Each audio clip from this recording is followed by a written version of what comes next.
Hi everyone, welcome back to Learn Academic English.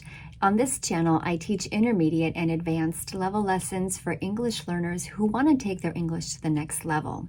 I know that if you want to improve your English, grammar is an important part of that. So in today's lesson, I'm going to teach you more about adjective clauses, one of the most useful types of clauses that we can use to improve our grammar and our writing and to make our writing more clear and easy to read. And we will look at common mistakes that are made with adjective clauses and how to correct them. Before we get into that, please make sure you give this video a like if you find it helpful, leave a comment and practice with me below, and subscribe if you want more lessons like this one.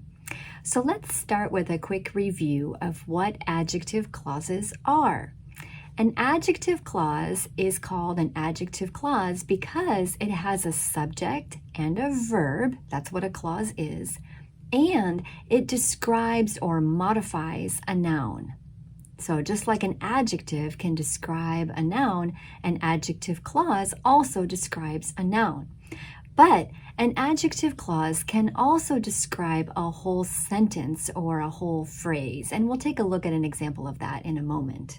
As you can see in this example, employees who work hard get a bonus. The adjective clause is who work hard.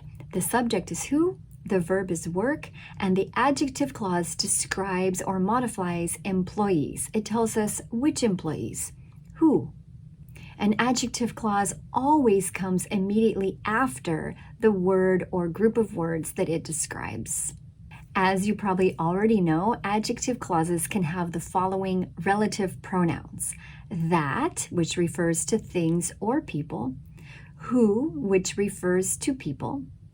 Which refers only to things. Where, when, and whose. And whose is the possessive. So that's when we would be using it to describe what someone has. For example, employees whose work is good get a bonus. One really important point with adjective clauses is the difference between a restrictive and a non-restrictive clause. A restrictive clause restricts or limits the noun. It shows something specific about that noun that helps us to limit it to a certain group. For example, employees who work hard get a bonus. Do all employees get a bonus? No, only employees who work hard. So this is a restrictive clause because it limits the group to a specific group. Only employees who work hard, not all employees. So we call that a restrictive clause, and notice that there are no commas. And you can try to remember that when there are no commas, it means that the adjective clause must be there. It is essential to the meaning of the sentence. What happens if we take it out?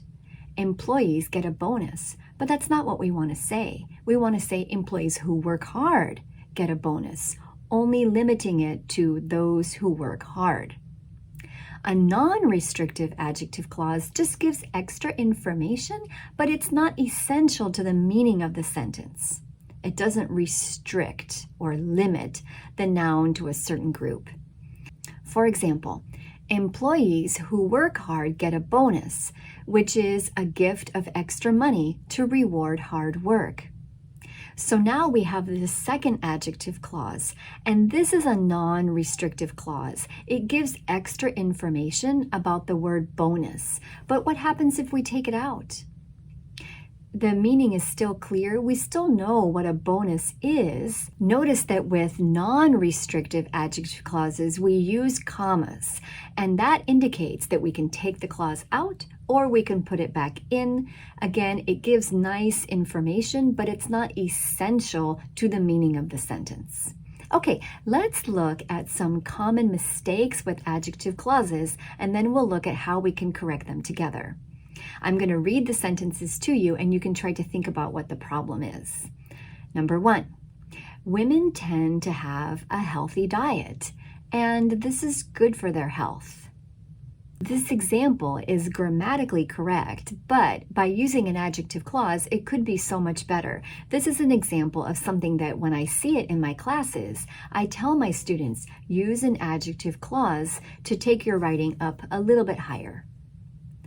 Number 2, early detection of diseases reduces mortality. That is one reason people are living longer. Can you find the mistake? Number 3, it's vital for patients need specialized care to have access to top hospitals. And finally, for instance, the Mayo Clinic Hospital is ranked number 1, which is located in Minnesota. Okay, so let's take a look at these one by one and see how to correct the mistake. Okay, let's take a look at these example sentences and I'll show you how to fix them. First, women tend to have a healthy diet, and this is good for their health. This sentence really should have an adjective clause. It sounds clunky without it. So what are we going to do? Well, we're going to make an adjective clause that describes healthy diet. Which relative pronoun are we going to use? Well, first we have to decide, is this going to be a restrictive or a non-restrictive clause? Well, we know what a healthy diet is. We're not trying to restrict this to a certain group. Instead, we are giving this information, and this is like extra information. So we're going to use a non-restrictive clause. If we use a non-restrictive clause, we must use which.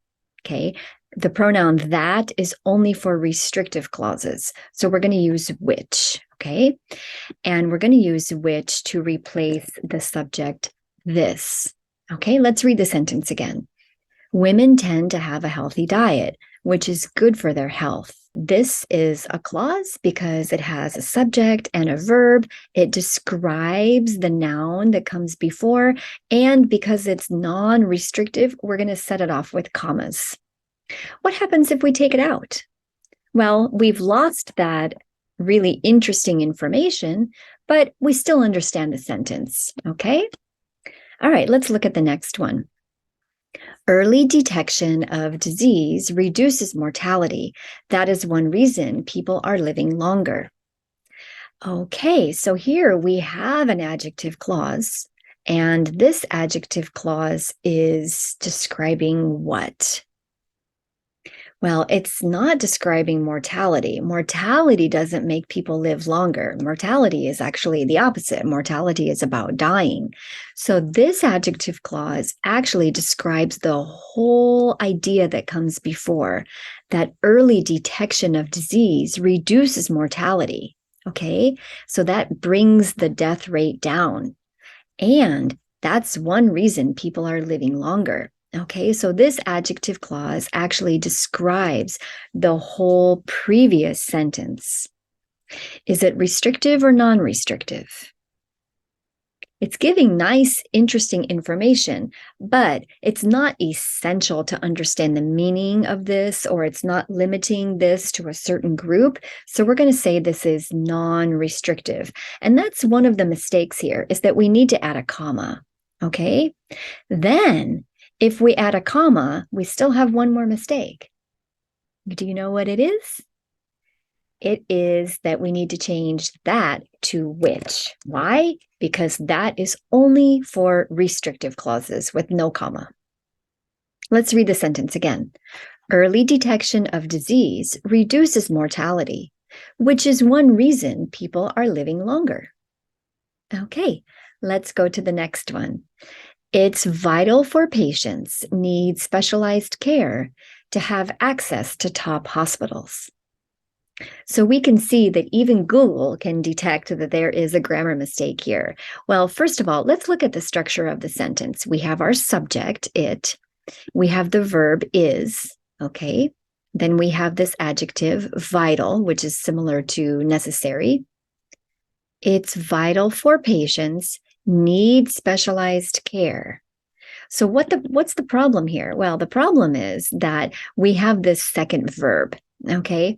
And this second verb doesn't make sense in the sentence. It doesn't follow the sentence structure because we already have our subject and our verb over here. So then we have to think about, what is this describing? This is describing patience. Okay. So we're missing that relative pronoun. If we're describing patience, what are we going to use? We're going to use who. Sometimes people will use that also, but it's usually considered more correct to use who, especially in writing. Okay, now let's take a look. Is it restrictive or non-restrictive? It's vital for patients who need specialized care to have access to top hospitals. Okay, let's think about it for a moment. Which patients are we talking about? Are we talking about all patients, or are we referring to a specific group of patients? Well, let's try to take it out and see what happens. It's vital for patients to have access to top hospitals. All patients? Well, it would be nice for all patients to have access to top hospitals, but that's not what we want to say. We're talking about patients who need specialized care, that they need access to top hospitals. So we are limiting this group. Which patients? Patients who need specialized care. Okay, this is a restrictive clause. It restricts patients to a certain group, and that means no commas. Okay. Remember that the commas indicate that you can take it out or put it in, but we want to keep it, so no commas. All right, let's look at the last one. For instance, the Mayo Clinic Hospital is ranked number 1, which is located in Minnesota. All right, what do we have here? Well, here we have this adjective clause, and it seems to be describing what? It's describing the hospital, okay? Restrictive or non-restrictive?